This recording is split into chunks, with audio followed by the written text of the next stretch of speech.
ባለፈው 5 ዓመታት ብቻ ማለትም ከ2021 እስከ 2025 ድረስ ወደ 12200 የሚሆኑ የዩኒቨርሲቲ አንደር ግራጁዌት ፕሮግራሞችን ዘግታለች።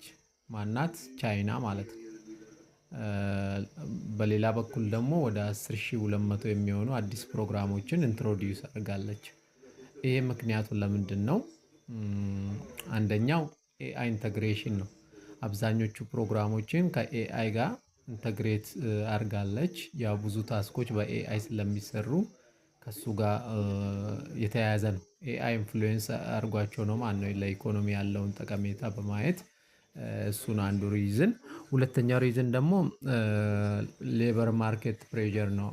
ያው አብዛኞቹ ዩዞች አንዳንድ ዲግሪ ፕሮግራሞች ላይ አንኤምፕሎይመንት በመብዛቱ ነው። ማለት ፕሮግራሞቹ አሉ ያስመርቃሉ፣ ግን ስራ የሚይዙም በጣም ጥቂቶች በመሆናቸው ወጣቶች በዛ ፕሮግራም የተመረቁ ስራ ባለመያዛቸው ምክንያት በዛ የተወሰነባቸው እንትኖች አሉ። ሶስተኛ ምክንያት ኢንዱስትሪ ኢንተግሬሽን ነው።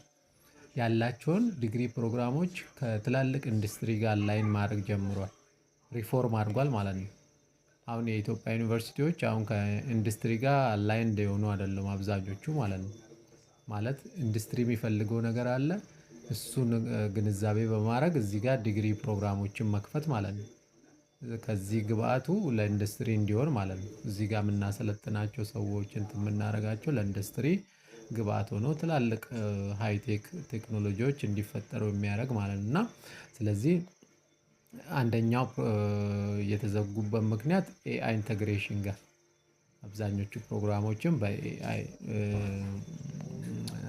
ስለሚሰሩ ኤአይ የሚሰራቸው ስራዎች ስለሆኑ እዚህ ሰው ማፍራት